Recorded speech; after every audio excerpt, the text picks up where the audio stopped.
Ravisinh Zala from Saurashtra University, Rajkot, India, who is professor and head in the Department of English and Comparative Literature Studies. He has 30 years of teaching experience, including 23 years of postgraduate teaching. He has 3 published books and several articles published in several journals. He was awarded the University Grants Commission's Major Research Project on Retrieving Partition Memories in Rajkot District. And his areas of interest are Indian English literature, drama, postcolonial literatures, comparative studies, and translation. His today's talk is something which I personally find very inspiring because we don't hear about that topic very often here, which is experiments in Indian English drama. So, Professor, we're really looking forward to your lecture. And I've just realized that I haven't started recording, so I'm going to do that right now. Recording in progress.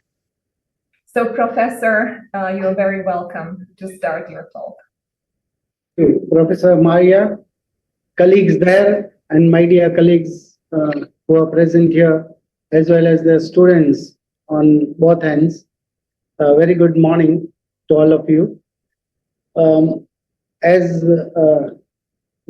Professor Maria just mentioned, that I'm going to discuss the experiments that went on in Indian English drama. To begin with, it would be in continuity with what Professor Mehta has just chronologically in a very concise manner gave us a historical charting of development of novel form. Here I'm not going to do that. I'll not go into the whole of Indian English literature, literary history as such, though it is very short. It's just 200 odd years of Indian English literature and its history and the chronological development. What I would do is I focus on one of the major writers and the experiments that has gone into drama as a form, and particularly when it comes to Indian English literature. It is certain that what is Indian about? That is a question always at the back of the readers as well as the writers. So in case of novels, if Mehta sir had begun with probably going back to the past, same is the case with the form drama. And India, with its antiquity, we know that all the art forms, and particularly literary forms, they are as old as what ancient Indian culture is. And in case of India, it is Natya Shastra, Bharat Muni's Natya Shastra, which is believed to have been written 500 years BC, 500 to 200 years BC, somewhere. And of course, the date is also a matter of dispute, but it is during the Vedic period that we had Natya Shastra and the Shastra pertaining to drama form, which discusses probably the performing as well as music, as well as the technical aspects that go with drama. And it is regarded as the 5th Veda. We have 4 Vedas. And this is regarded as a place that is given to Natya Shastra, or a commentary on drama, that is Natya Shastra by Bharat Muni, is regarded as the 5th Veda. And it speaks of its importance. The importance in Indian culture where art was, and again, when we look at history, we have our own mode of telling history. So in case of drama form also, the antiquity is looked at with its origin of art form mythically, that it is Lord Brahma, the creator, who in fact bestows this as a blessing for common people, that how would the Vedic knowledge reach them? Then it would reach them by the form that is drama form. So, and of course, Rasa theory you might have heard of, that is also part of Natya Shastra, and that is how even Natya or other arts are interpreted with which belongs to Indian poetics. That is, criticism of Indian literature mainly is through these rasas, that how these rasas evolve and they form the aesthetic part of literature. So coming to drama, drama is not just a literary form. It's part of performing arts.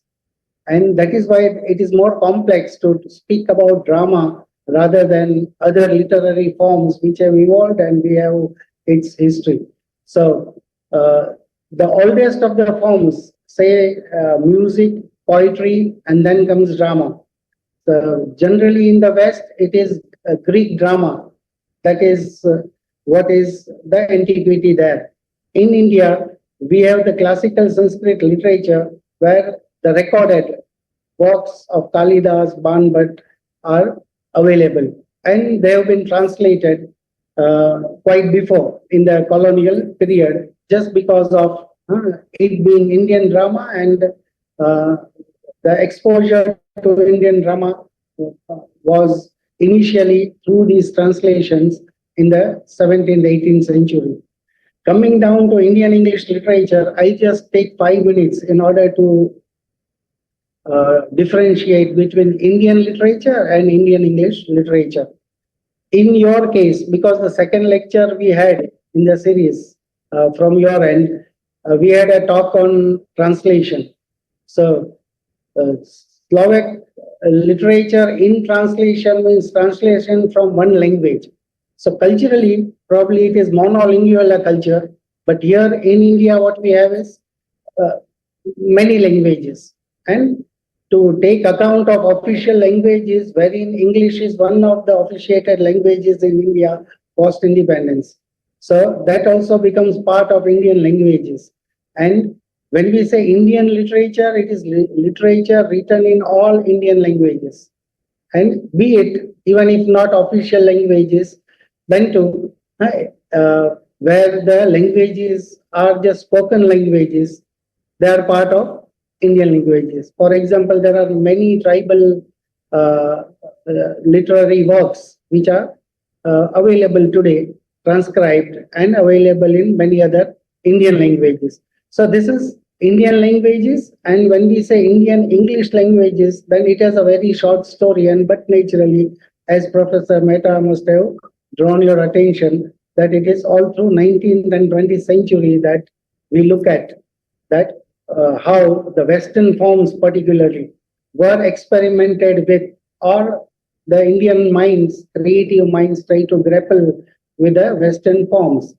And if Kadambari was already there as a model for novel form, so in case of drama too, what we have is the classical drama as well as Natya Shastra, and the source for it was in abundance even for the modern writers from our age-old oral epics as well as folk tales and Panchatantra too.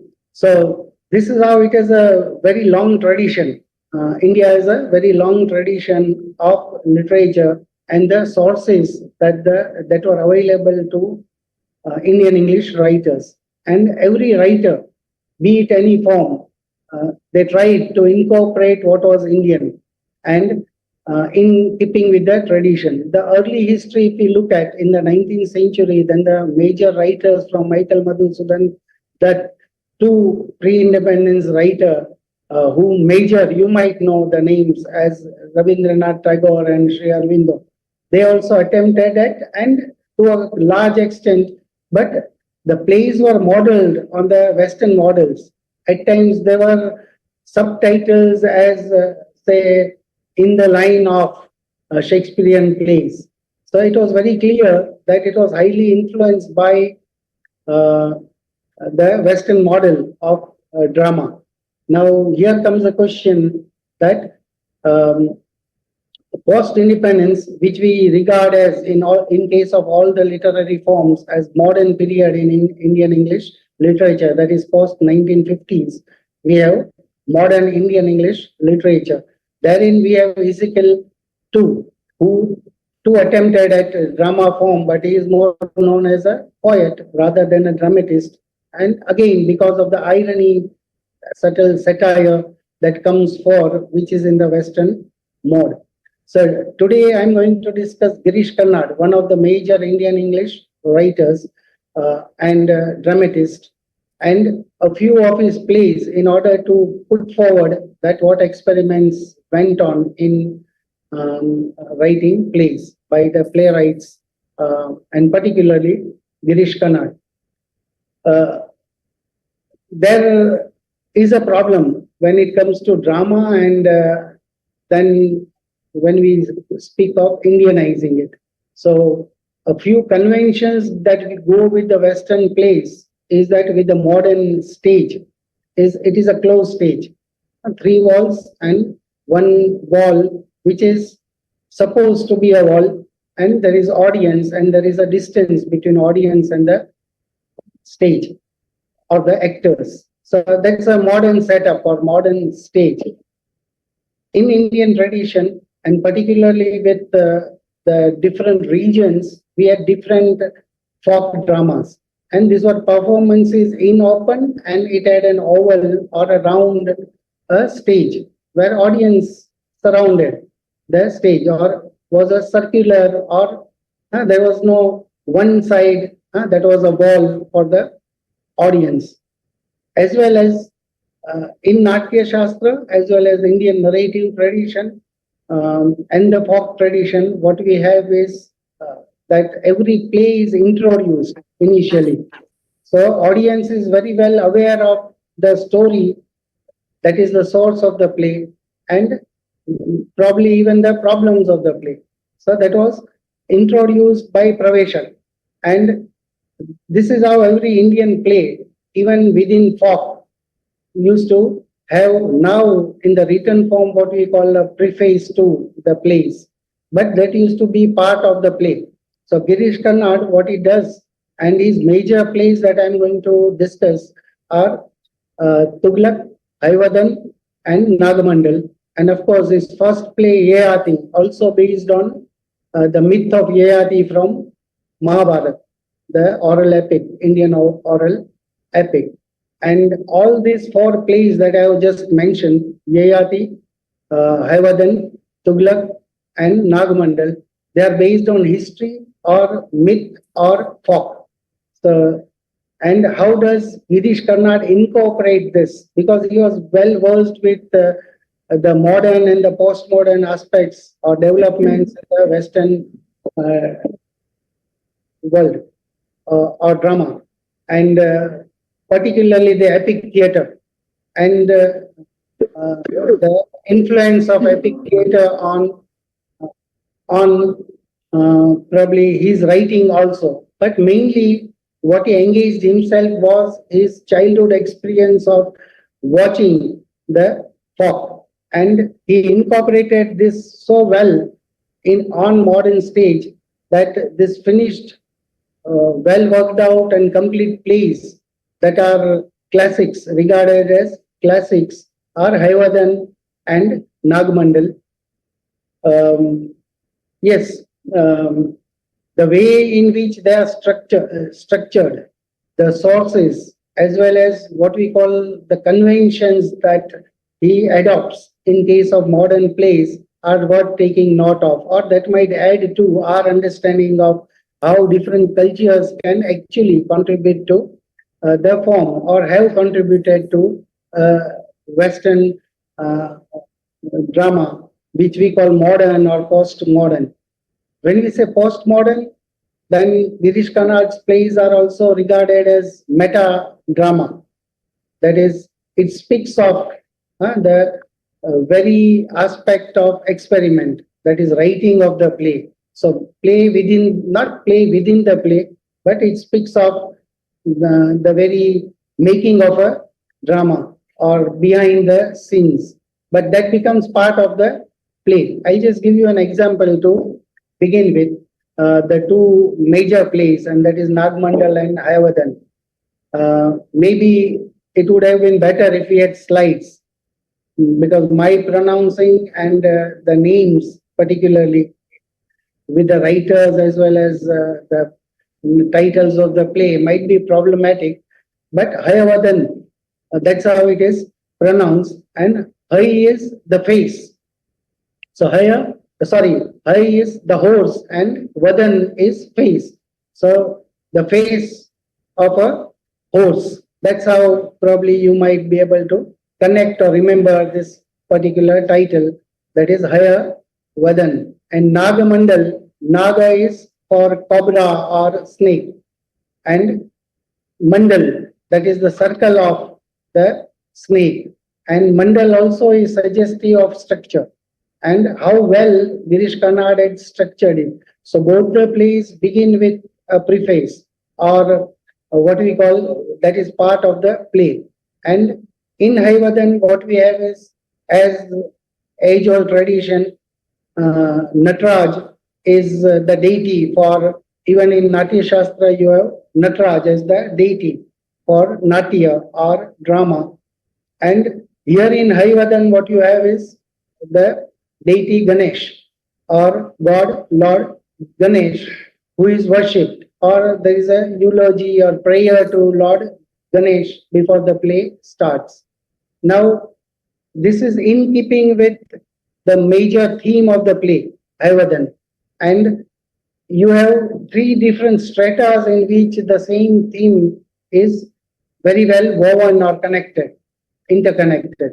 So first is Ganesh and Lord, evocation to Lord Ganesh.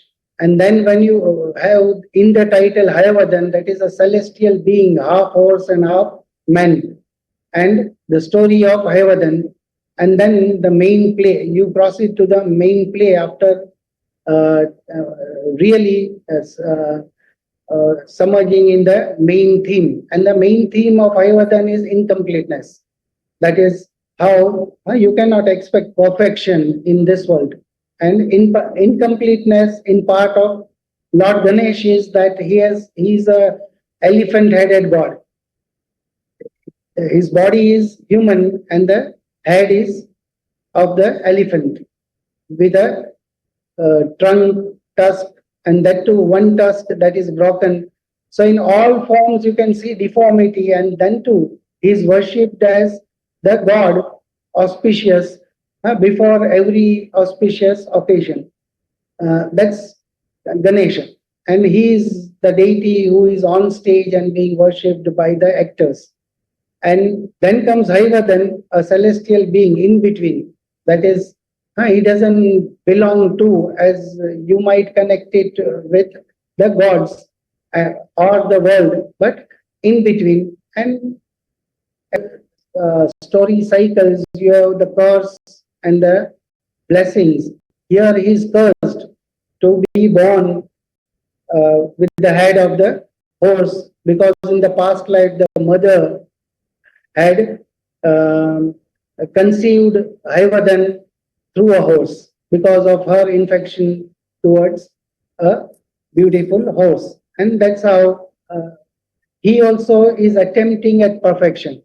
So here Haivadan is a character who comes initially in the, not even in the first act, but before the first act, and we know the story of Haivadan, and then we lead to the main play, where it is a very interesting story from Katha Sarit Sagar, as well as the reworking of that as a novel. And Girish Karnad uses that, the story as a source, where you have two friends, one who symbolizes the intellectual, rational, a mind, who is a poet, and the other, Kapil, who is a son of a blacksmith.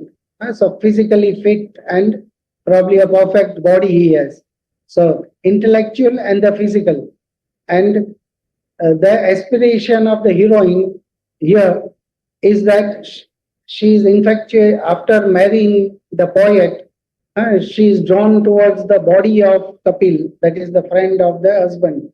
And the whole play is about, or the drama is probably comes to the climax just because of this aspect, that where the husband is bodily, he is weak just because he is a writer, and the friend of the husband who is physically so fit, and she is drawn towards.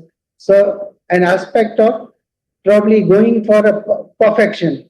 So something lacking in the husband and she is drawn to. So probably this is also a modern problem, a psychological problem, and there is no uh,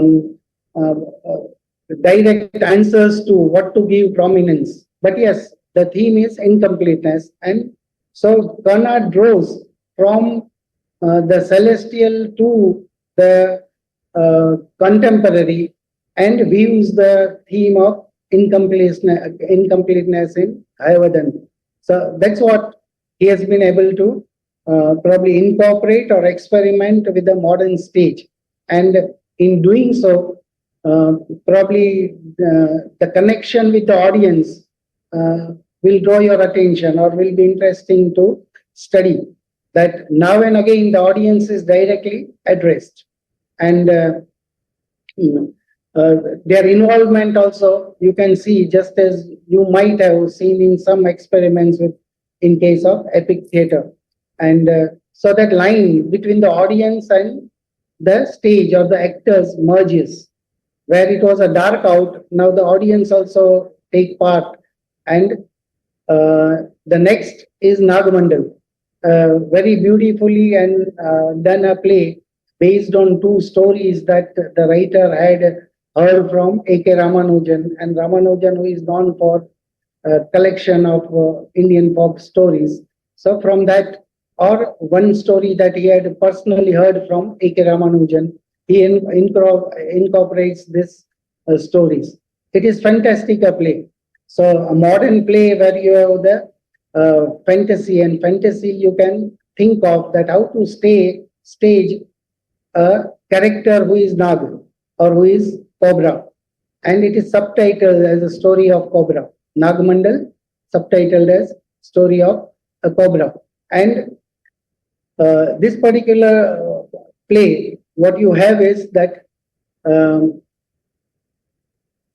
you have the meta drama, because initially you have a character man who is named or who is man, and man comes on the stage, and so dramatic is the opening that the man comes and announces that he is going to die.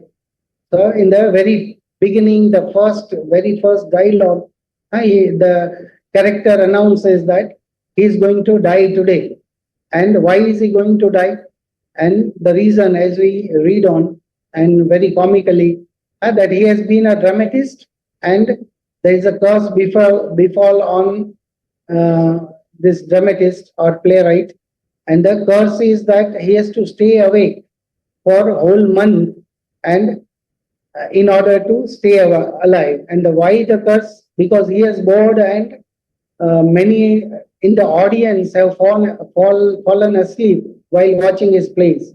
So this is how the comic evolves from the very aspect of writing literature or the play, particularly in this case. So playwright who is cursed, who writes plays that are not interesting, and as the consequences, he has to stay awake. Fine. And staying awake means there are many ways to stay awake. And what Bernard brings in is that the setting where it is a outskirt of a village and ruined temple, dark out, and it is midnight, a time when certainly you will see that the playwright would very naturally fall asleep. And if he falls asleep, this is the last night that he has to stay awake for the whole night, a last chance for him to stay awake in that month. So one night that he has to stay awake. So there comes in another element, and that is the flames. So just as Nag, how do you stage flames? Fine, it needs probably much of experiment, even for the directors who have, and this is most performed a play by, and its premiere was in US. And it has been translated in almost all Indian languages. Such a popularity it has. And when it comes to man who is trying to stay away, there comes the flames one by one. And through these flames, even Kannad comments that it is very natural that what he is bringing in is the gossip. Generally, we are used to dialogue as convention in drama, but dialogues here come as gossip, and that takes us very close to what dialogues with the folk is, and it is in tune with different flames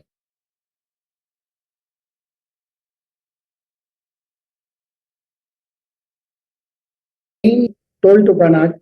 And more important is how this folk story is adapted to incorporate in the theme or the play. So, keeping with playwright who writes boring plays and he has to stay awake. Now, one chance he gets is that there is some moment, there is some gossiping flames who enter the stage one by one, or the setting that is of the old ruin of a temple, that is also without any deity. So the flames, the role that they play is probably not much discussed by the writer himself, or we do not know the exact folk story of the tales of the flames. But in 50s and 60s, when there was no electricity, all households had the lamps, oil lamps, kerosene lamps, this lamp, that lamp. And when people went to bed, people used to puff off or put off the lamps. And then some imaginative mind must have thought that where do this, or a child must have thought, where do these flames go after you put off the lamp? And in the folk imagination, it is very popular that the flames get together outside the village or on the outskirts of the village. And what do they do there? Then they gossip there about the households. So they are from different households in the village. They come and gossip here, wherever man is, or the character playwright is. And then lastly, after their gossip, which gives a comic effect, what we have is, so with flames, you are ready for Nag. And the main play, which is divided into two acts, Act 1 and Act 2, where we will have Nag as a character. So we are attuned with whatever the folk aspect that we are going to, and that would be more fabulous. Then comes a story as a character, story and a song following one of the flames. And the story tells, or very much wants to tell the story, but on a condition that it has to be told, retold. And otherwise, she would not tell the story. So, story with a condition that it has to be passed on. But we know the playwright who has taken a vow that he will never write a play again if he survives. And see the irony. But he accepts in the end that, all right, we will tell the story, and story also commits to tell the story. So this story is what the play is. So how it is interwoven, what we call the circles. The outer circle is the man. The second circle of the narrative or the play is play's narrative is the flames. And then you have the story telling you the story, which is the main play divided into two parts. So story in fact tells us again the story of Rani and a young just married girl, and her probably husband who leaves her locked all night and goes to a prostitute and then comes back just for bath and food. And this is what happens, or this is how she begins her married life. So that's her story. So these are mandals. Mandal is a Sanskrit word which means circles. And if we think of drama and its structure, then we can see this as a design or a structure where the stories are interwoven, or from one circle to the other, and you then finally read the main play or act one with story of Rani. And the play opens, in fact, with Rani in that situation where the husband leaves her locked, and that is also symbolic of a household, or particularly Indian joint family household, where though here on stage you have just a female figure or a young girl, just married girl who suffers, and the husband who does not begin with the marital life and goes out every night locking her. That lock is symbolical of the distance between the husband and the wife, just married husband and wife in a joint family, where they do not even say communicate during the day, or there is hardly any scope in a joint family for a husband and wife in presence of the elders and a huge family to communicate. So they don't share anything during the day. And this particular situation is apt for something which is supernatural or too fantastic, that she finds a solution through the roots that can draw the husband towards her. But unfortunately, what happens is that the same remedy, in fact, influences a cobra living by the house, and the cobra who can change form, take a form of Aparna, that is the husband of Rani, the main character. And so during the day, what we have is Aparna, who comes, bathes, feeds himself, Rani cooks for him and shuts her and goes away at night. And then comes Nag transformed as Aparna. You can see, we all know of metamorphosis, but this is a very popular folk imagination that snakes, Nags can change forms. They can turn and take any form. So Nag here comes through a sewage bathroom in the house, and then he has slowly he goes close to Rani, and then Rani, not knowing that it is not the husband, but it is Cobra or Nag in the form of her husband, she conceives. And we read the climax where the husband very naturally would. Yes, please. Okay. Where the husband would very naturally blame her, curse her, and want to punish her. And here the punishment is also in the folk tradition, where it is the panch or a committee of the villagers who will decide that what she has done and how she can be punished.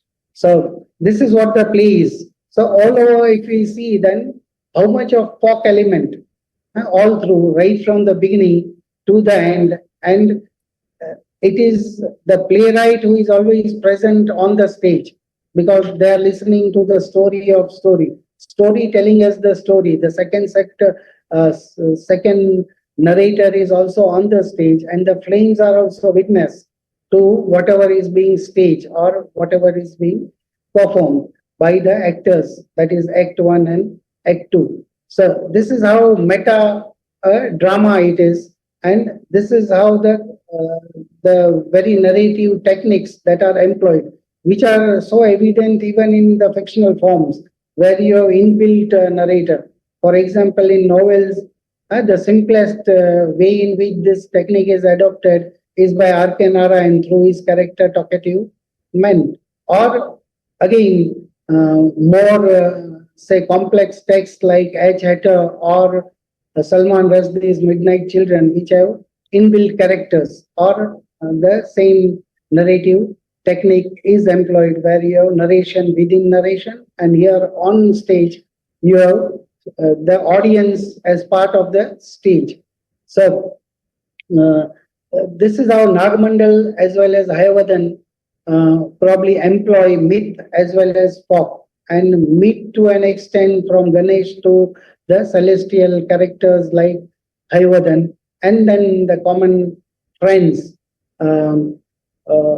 who, because of the blessings of Kali, the goddess terror, and she blesses them that when their heads are cut off. So it's basically a story of the friends who chop off their heads in front of Kali, and Kali blesses that the heads can be again stuck on the bodies of the friends.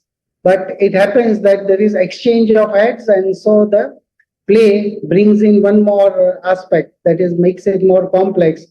That when Devdutt, that is the husband, whose now body is husband's and the face is of the friend, and the body of Kapil with the face of Devdutt, who would be the husband of the heroine. So this complexity is sorted out naturally, not by, say, what we might go back to the wisdom. So how it is brought in is that very naturally the body changes, and the body of Kapila, because it was with the mind of Devdutt, who is a writer, gradually again becomes gentler, and the reverse happens in case of the body of Devdutt, which has the head of Kapil, that is blacksmith's son. Again, because of his inclination, it hardens and becomes physically fit. So reversal takes place, and the question of who could be the husband of, and how the heroine in the end has to accept that incompleteness. So that's how the play ends. One more aspect about Girish Karnad plays are that he has not written these plays originally in English. So these are, and so is the case with many playwrights like, say, Rabindranath Tagore, who has also written his plays originally in Bengali, while Karnad wrote his plays, all his plays in Kannada, and self-translated them. So is the case with Tagore. He self-translated a play.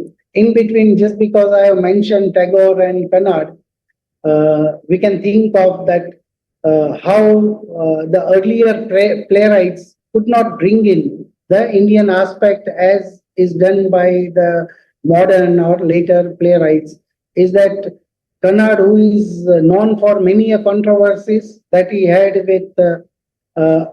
with his comments on other writers, once very publicly he pronounced this, that Tagore might be a great player, novelist, or a fiction writer and a poet, but when it comes to drama, probably he did not commit himself to drama. So this was a very much a controversial statement for a giant like Tagore. But it is a truth that when we speak of this experimentation and probably making use of a modern Western stage and Indianizing it, probably it is Kannada who actually did it, and he could be the one who could comment or very boldly state and come up with such a comment.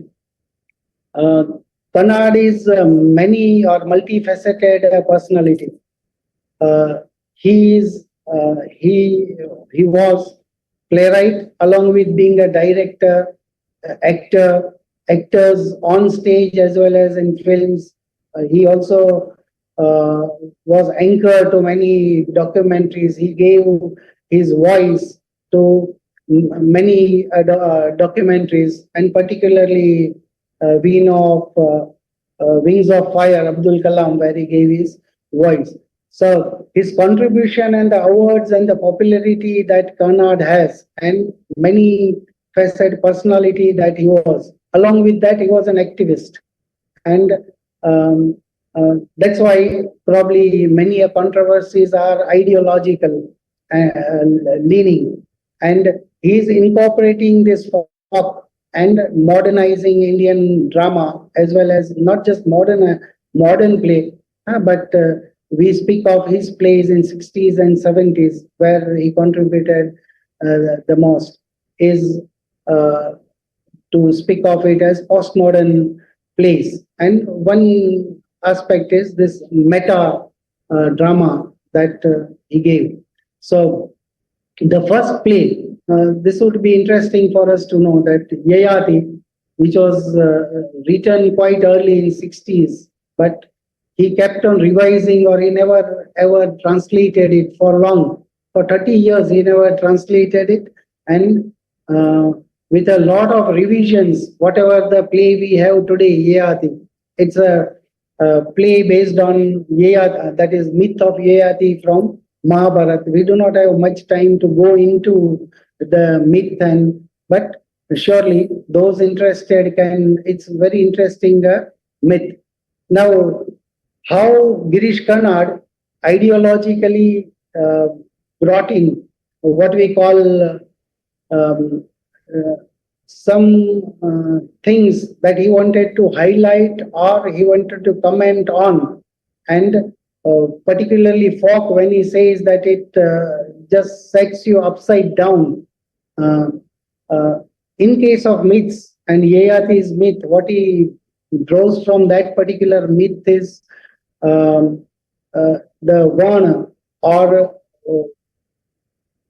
just as the differences that we have on the basis of caste system, that is Varna Vyavastha in India. Caste is not Varna, but Varna is the four classes in Indian social system, that is Brahmins, Kshatriya, Vaishya, and Shudra. Here he draws that triangle from the major characters of these four Varnas, and then the crisis or whatever the complexities that are drawn on through these mythical characters. Of course, many things we might speak of as distortion, as Professor Mehta also spoke of this reworking of myths or rewriting of myths by the contemporary Indian novelist. Very many, and they are so popular. Same is the case with Girish Karnad and his employing of myth, history, and folk, where he himself acknowledges that why it is used. It supports things. So subversion of and making use of these myths ideologically and probably placing them for the contemporary times.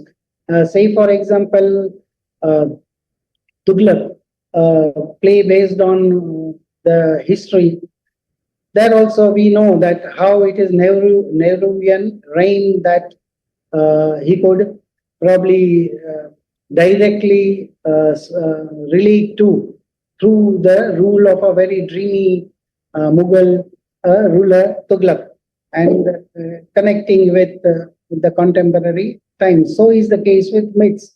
So generally we take it as the myths and how it is relevant for us, and that's what they are, and they have lived just because all the creative minds have again and again engaged themselves with age-old myths and tried to look at and relate it to the contemporary times. So that's a big achievement of Girish Karnad, where he originally wrote in Kannada, and he has been he self-translated his plays, and the same plays have been staged in many different Indian languages as well as other world languages, to speak of the experiment and his success and the popularity of Girish Karnad. Today, when we speak of drama form, then it is true about the Victorian period in Europe that we have very fewer writers. So is the case with Indian scene, that we have very less number of writers who have really tried to engage themselves with this form, that is drama form.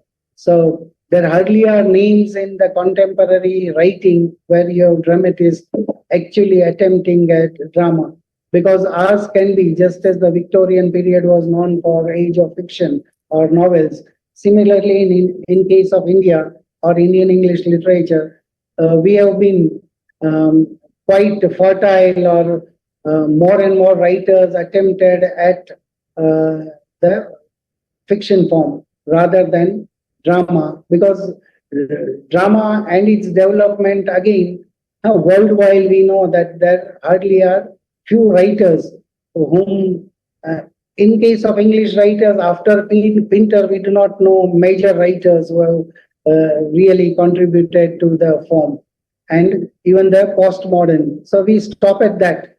And so is the case with the Indian scene or Indian English literature, that there are very fewer writers. And in the past, whatever the experiments that went on with Indian English drama were going by, say, a writer like Sri Aurobindo, who attempted at almost all Western forms, being known as a poet who wrote epic in the modern times. His Savitri is in fact an experiment for the time also, that in the unheroic times you have a epic form being attempted by Aurobindo. But when it came to drama, even with Aurobindo, it was modeled on Greek or English or Shakespearean plays. So that way, Indianizing probably, and the pre-independence times were reformist times. So more of a model that was Western and socialist, with a view to come up with problems of the society. But when we speak of drama and art and what one could incorporate from a long tradition, Indian art tradition, and particularly drama tradition, it is Girish Karnad and his plays that might help us. And the students there at that end, of course, in India, Karnad is prescribed in all universities. But in your case, probably he could be a writer whom you could engage with and know more better that long Indian drama tradition and how it has helped the world drama also through Karnad's experiment with drama form and his engagement with a lot of aspects that go with the drama form. To end with, I'll just give you an example of Nagamandal and the play that in which I'll try to speak on. That it ends with multiple ends or three ends. It doesn't end into that what happens to Nag, or it doesn't end into a tragedy where Nag would be killed, or even that happy ending. So it is open-ended a play in a way, and with three different ends. So, and Professor Mehta also said that we don't have tragedy in case of Indian literature or our ancient literature. There's no concept of tragedy, and he very well explained that because of the worldview that Indians live with. And so is the case with the Kannada, that even the aspect is this, that giving us multiple and keeping it open for us to go out and think of even the fourth hand if we could. So this is how it is incorporated, and it ends in circularity.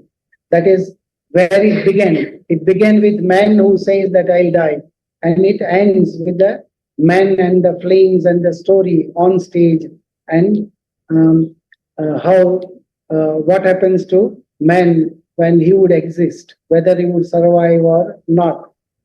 It's a full circle, and that is why, just as in case of say 2x plays, that the dramatist usually structure it in two plays to speak of this circularity. And this is a model in a way, Nagamandal as well as Hayavadan, that you get a complete finished play incorporating most of the Indian aspects that we might expect. And just as Raja Rao was one of the novelists who truly gave Indian novel, or his novels, particularly Cat and Shakespeare and Serpent in the Rope, that Mehta sir mentioned, a truly Indian novel just because he wrote with the Indian narrative aspects, incorporated this Indian narrative techniques, and brought in what in Kantapura you have one of Raja Rao's novel is that it is written in Puranic style.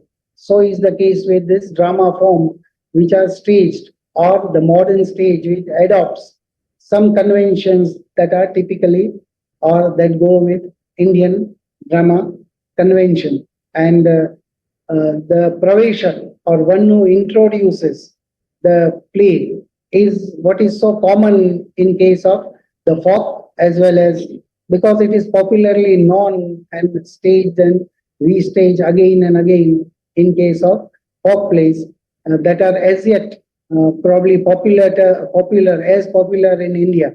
In Gujarat, for example, we have Bhavai as one of the popular drama forms. And of course, the dance drama that are also as popular, and that bring in even the aspect of performing and some gestures which are also part of drama or very important when it comes to acting or drama.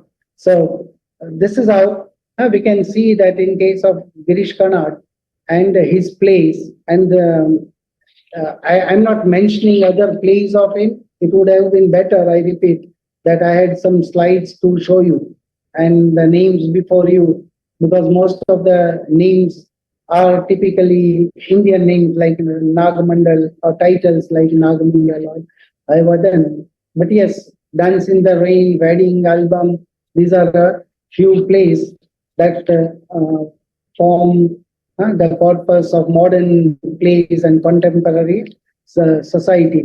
But you have a very good example of Taile Danda, which again brings in the social aspects and the very early second, third century of reforms or social structures that he draws from Karnataka. He's on stage or from Kannada literature.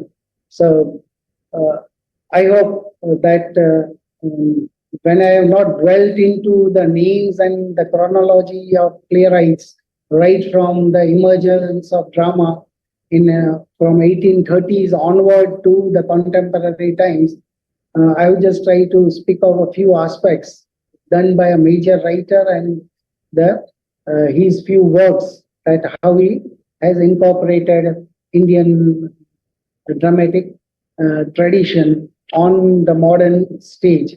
And some of you who are or whose area of interest is drama, probably this should help, or to go back to or bank on Natya Shastra and Indian classical drama, as well as the modern experiments by, and of course, this is just one part of Indian literature, Indian English literature, as I very clearly try to suggest.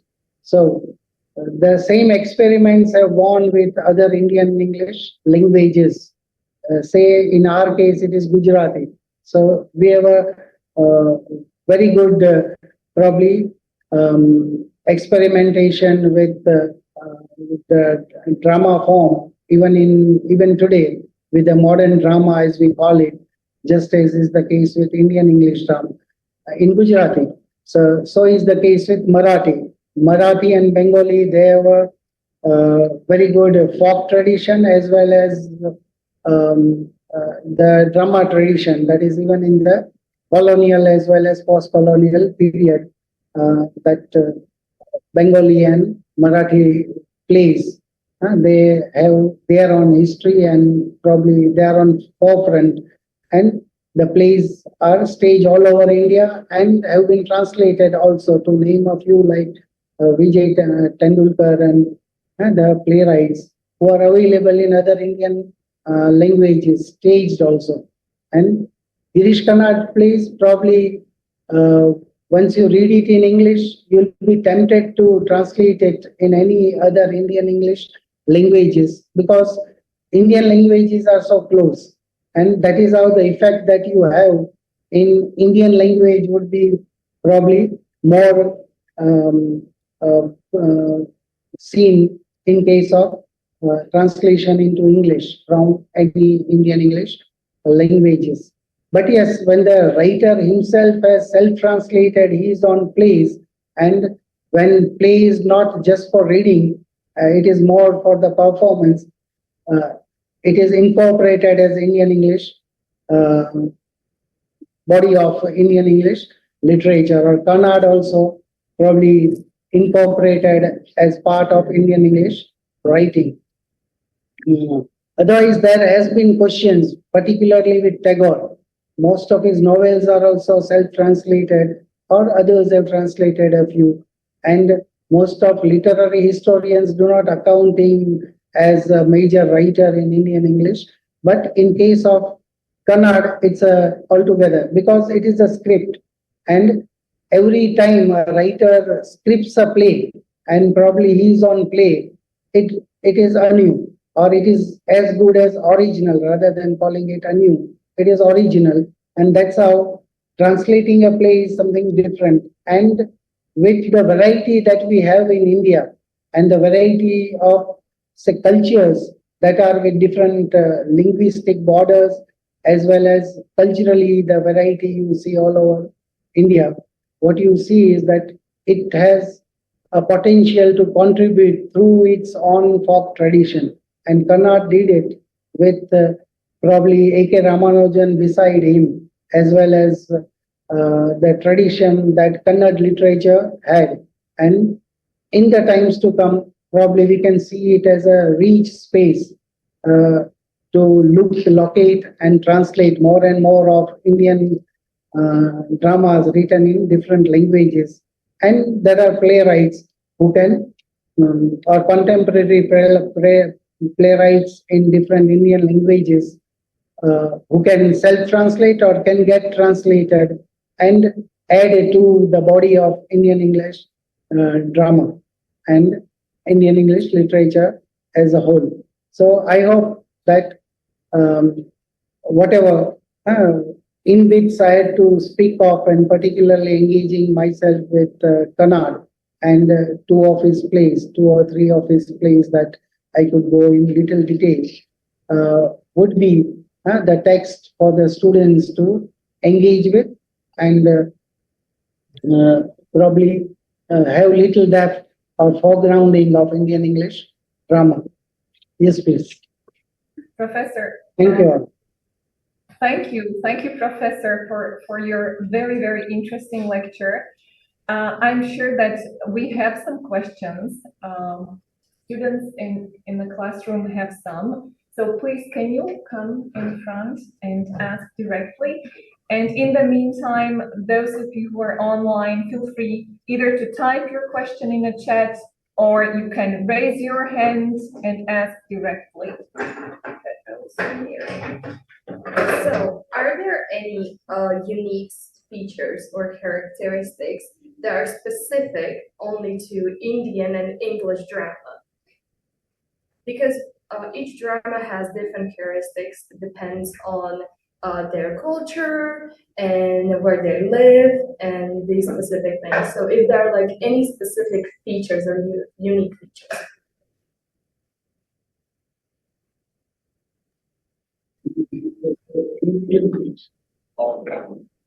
Okay. So the major writer that we discussed, that is Kannada, he had his own viewing of Yakshagan, that is Karnataka drama. So as I told you that in case of India, the variety that we have, when we speak of folk, it is not one Indian folk, a body of, but every region has its own culture, and accordingly you have the folk. So I would rather just give you little idea of, say, Bhavai as a folk play or folk literature. So it is a performance very popular, and even in the 19th and today, which is now going extinct, it is a comic presentation, and it is usually say very much poetic in performance. And you have the players who come up with social problems. And in its own way, the folk questions it. And the stage is again circular, open stage, and the audience takes part or can take part. Now, another form is Akhyan in Gujarati, as well as it is called by different names. So this Akhyan is a form where you will see many aspects that you can correlate or draw parallels with epic theater. That is audience taking part in the play. So not just that actor come or enter from the audience space. I'll just give you one example of Akhyan, that is Ramdev Pir Akhyan, very popular all over Gujarat. And in this Akhyan, you have the Aarti, that is praying one goddess, Odiyar, or another goddess. And actually, this particular Aarti or prayers, what happens is that people are invited to do this ritual of lighting lamp and praying to the goddess. Now it is from the audience that someone in fact comes, does that ritual and goes back again. Or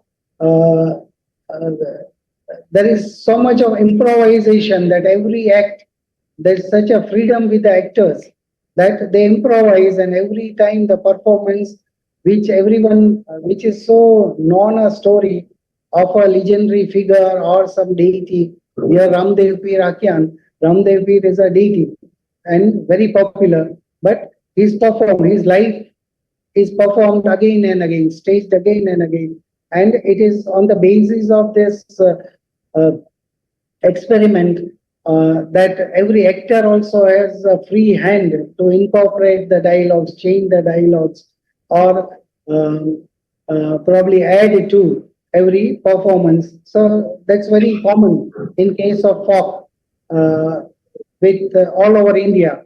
And that probably helps a major writer as Kannad also to bring in this folk element. Thank you, Professor. We have a question from Sofia Mikichik, who is online. Sofia, please ask the question. Good morning, dear professors. So my question is, I wanted to ask, how would you describe the performance style of the Indian drama? I mean, is it more communal or musical, or maybe urban and realistic?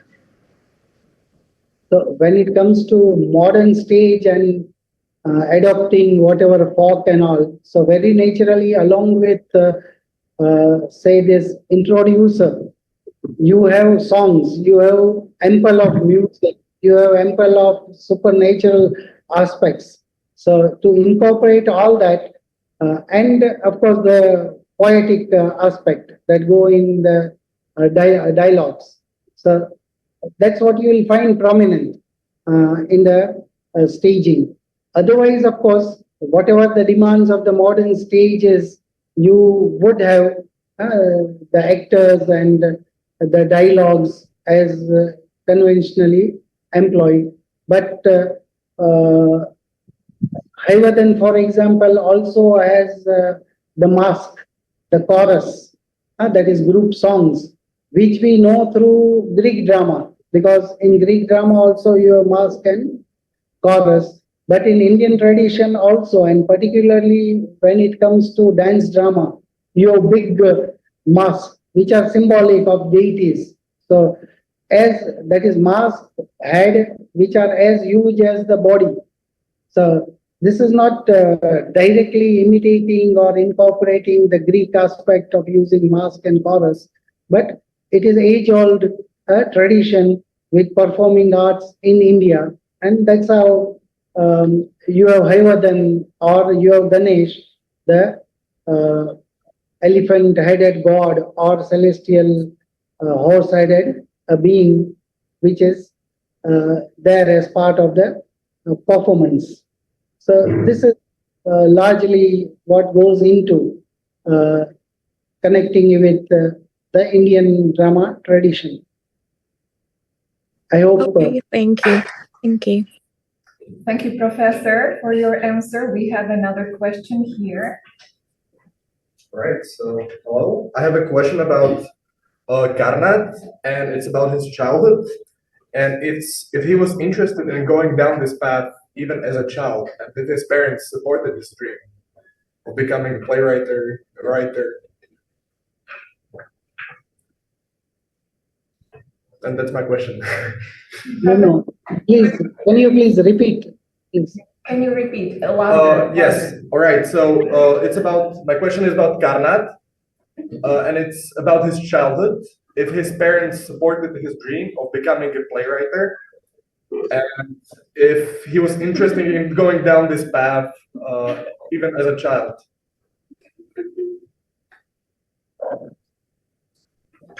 From his biography, we do not get any problem that he faced, because his father, in fact, he was born in Maharashtra, and father was a doctor, and they shifted to Mumbai, and that is how he, as a child, was part of he had been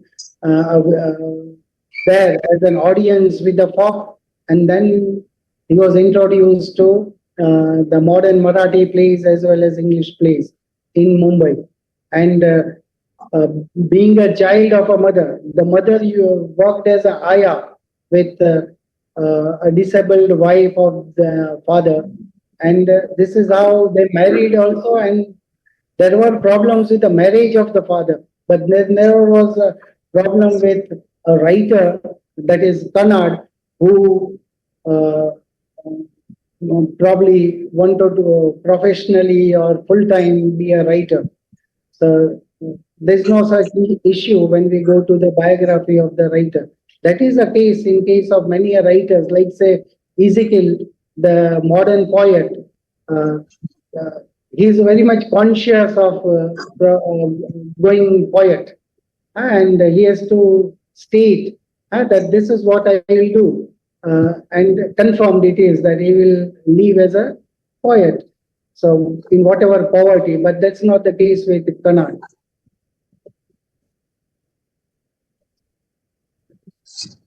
What is it? Yes, there is a question in Yes, please. Are the strategies also reimagined nowadays? What did they apply to what modernist issues, or is the majority of them often unchanged? Which way are the professional plays more inclined? I would guess that amateur plays are more varied, but that is just an assumption on my part. Yeah. So what do we call adaptation of all the classical plays or the source from our classical literature, and particularly Mahabharata and Ramayana are regarded as mines for the writers all through ages, and particularly our times, contemporary times, the same source or even the plays are adapted. There are as many as 15 adaptations of the same Yayati that Kannad wrote. Not all over India, but just in Gujarati, 15 playwrights who are using the same bit of Yayati, or Yayati is on. So it is generally probably how the writers might be relating that to the contemporary times that the myths are used. And at times it is also subversion of making meaning of it. Feminist interpretation of characters like Draupadi, Kunti, they are so well known. So the same princesses or queens or mothers in Mahabharata, who are all powerful, are presented as very common women and raising issues or having to face that psychological or whatever women face today in the modern time, and trying to relate their situation in the contemporary times. So that is how the myths, legends, as well as the folk aspect probably helps the writers to contemporize or go back to revive and rewrite. And that has gone into drama also. That when it is attempted, it is manifold, but mainly it is to relate something that is popular. It is easy because myths, they are a collective consciousness. So it becomes very easy to connect with the people who are well versed with a story. And then just a little shaping of it and connecting it to the modern problems uh, probably makes it even comprehensive for the artist to present the reality that is the reality today. Yeah, I can see that there are two more questions Yes, in the please. text. We have Sure. for 2 more minutes. So Yes, maybe please. choose one. Thank you. What is it? I would like to ask if in Indian drama is common use of natural elements with human-like features, for example, flames or fire, are there any other elements with important or interesting need, or are elements also bound to specific regions? Okay. Now, when it comes to flames, I think it is pan-Indian. This imagination is there, and folk also traveled. So it's not probably you don't have boundaries for folk. That one thing is very common, popular in one region or one area or one linguistic border, that is modern state. That's not the case. Another thing is flame is just an example. Fine. If we go to say supernatural, then probably all plays which begins with say prayer to one or the other deity and the drama form itself, which is connected to as part of performance and the deity is Shiva. So very naturally you will have, and when the source is age old, so very naturally you have the characters who are divided into two, that is good and evil, or say the story based on blessings and curses. So this is the cycles that we have even in the folk stories or the earlier Panchatantra as well as Katha Sarit Sagar cycles. So that all imagination or what we might account as supernatural will be part of. It might sound magical, but when it comes to the Indian scene, it doesn't remain or it is not that magical. It is life that people actually live with this. And for fiction, we might use magic realism. Here, you do not have a term for drama, magic realism, but you can surely employ that when you are interested in something that is too supernatural in case of employment, like the flames. Yes. Is it even possible to have same impact in English language as in native language on audience with views of aspects about me, tradition, and history? I can imagine that it cannot create as powerful emotions as in its negative forms. Okay. Yeah, there would be that distinction that you marked or you may feel, or audience may also feel. But probably I'll recommend that when you read Kannada, I don't think that is there remains a language barrier. And with the Indian audience who read it in and see it performed in English, there's no reason to think of that it would be little distance and what the local audience in local language would get, it would be little removed. So that's not the case in Indian scene. But yes, for a foreign reader, I don't know who has asked this question. Okay. Yes. Probably you might not be able to imagine of, say, deities as we imagine of. Take the case of Ganesh. Now, Ganesh is not just a household deity, but every year people welcome Ganesh in their house, and then again they wait for Ganesh on Ganesh once in a year to again visit their house. So it is part and partial of their life, not just their imagination. In fact, every house has an idol of Ganesh in the temple because that is the central deity to begin all your worship or prayer with. So for you, it might not be that easy to connect. For you, it will be limited. That all right, like Haivardhan, here is a character that is probably God or a deity, but he is employed just because he has elephant head and human body.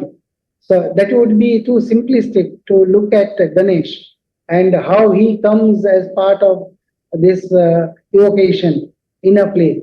Because traditionally, that's how the Indian plays begin with these evocations to one or the other deity.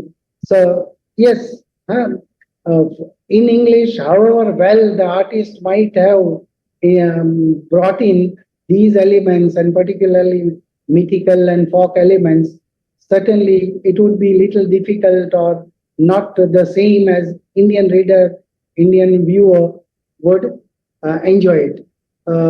Take the case of, say, the African dramatist. So when you read them and the myths, African myths that they employ, it is very difficult to go close to how they would realize it, or the people there, the local indigenous tribals, which are whose popular imagination comes to us through this artist. There would be a distance, there would be problems.